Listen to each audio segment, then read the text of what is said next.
Greetings, salutations, and happy Friday, February the 6th, 2026, going into Super Bowl weekend, which is always exciting, I suppose, for some, not for all, that's for sure. But and the cold streak continues, 41 days until spring officially starts in this hemisphere. So I'll take it. 41 days.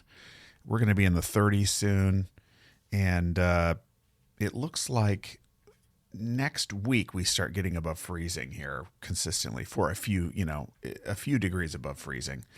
So I'm holding out hope. I already went for a little drive yesterday to go somewhere and noticed that there was like less snow out there. So I assume that the crews are removing some of the snow, but there's still piles and piles of it along the side streets, and it's hazardous. Cars are still completely blocked in. It's amazing how many cars are literally sitting on the street completely, essentially blocked in by very hard ice at this point. It was snow, but it turned into a block of ice. So, yes, I shall never forget this winter, ever, ever, ever. And my dreams of moving to North Dakota are dashed. That ain't going to happen. So, sorry, North Dakota. I know it's beautiful, but no thanks. All right. So what do we have going on today? 1965, on this very day in 1965, You've Lost That Lovin' Feelin' by the Righteous Brothers topped the charts all the way back. So what is that? 35 plus 26? 61 years. Is that right? 61 years. Wow. You've Lost That Lovin' Feelin'. Also, and I tried to look at this. I didn't do the research, but according to this, in 1968 on this day, President Dwight D. Eisenhower shot a hole-in-one, which I think is true. I don't remember if that was debunked later, though. But maybe I'm conflating another president who constantly lies about everything, including his golf game, and so maybe I'm conflating those two things. Not sure, but that's the world we live in. Okay, throw some more dust in the air, shall we? Let's confuse everyone. No, let's touch the ground today. That's what we're here for. It is Friday. We've had a week. The week continues, and I'm really excited. I'm preparing in a few minutes to interview an author and a business owner about his journey and his book, The Sacrifice Paradox. David Kalinowski will be joining me shortly to have what I think is going to be just a wonderful conversation. And the insight I have about it is just, last night I dove into the book even deeper.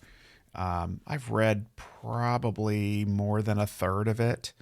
And it's okay. It's more like a daily reader, and it's organized by topic and things. So I have it tabbed and just I go through this period when I'm preparing for anything like this where I think there's something inside of me that's like, well, you have to come up with the most brilliant insightful question or angle to something to challenge him in a positive way, but just to spur on even more entertaining conversation, better conversation.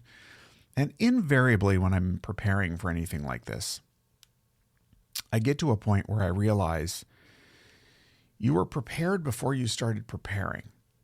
And the preparation you're doing is pointing your mind at enough data points so that when you become present with this human being, you can go where your curiosity takes you. And that is what's going to produce the best conversation. Genuine curiosity is always the most important ingredient in this mix. It's the flavor. It's the energy. It's the power. It's what creates the stories that make the conversation not only engaging, but produces the best usable outcome, usable information, new insights. It's curiosity. It's okay, let's look underneath the hood. What else is there? What are the other angles? What are the other metaphors that come to mind? How did you think through this process of writing the book? And And so it is important to prepare. Don't get me wrong.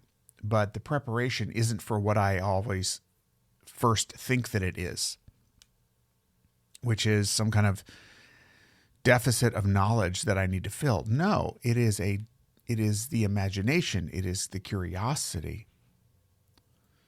So if there's any knowledge to learn, it's to learn what would be interesting to explore more. And that is much more valuable than making a point or sounding intelligent or anything like that. And then I relax and then I get into it. And then it's all about being present in the moment, not worried about anything and letting it go. If I don't ask some questions that I wrote down, it's okay. If I'm really present and really dancing, then the best conversation that I'm going to be able to have today will happen. And I think this applies to a lot of business meetings. I'm not anti-preparation. I prepare, but I'm just saying the preparation reason sometimes, at least for me, isn't always accurate. And it's good to remind myself of that and just be going, oh, okay, yeah, no, that's not what it's about. So it just happens over and over again. And I like, reinforcing this point. There's so many good stories in this book, The Sacrifice Paradox. They're very short, very readable, and very relatable.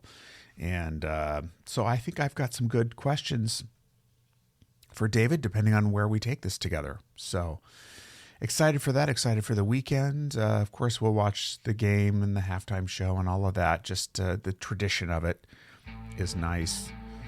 Am I rooting for one team or another? I was born in the Pacific Northwest. Oregon has no NFL team. So you have to go with the Seahawks because it's Seattle. And I love Seattle. What a beautiful city. And despite the rain, I could live there for sure. Definitely. All right. I'm going to leave it at that. There's probably people who are like, what is this football talk? I don't really care. I don't even know about it. Fair. Very fair. So whatever you enjoy doing, do it this weekend. Connect with others. Be good to yourself and others. Thanks, as always, for listening. And we will check back again with you Monday. Bye-bye for now.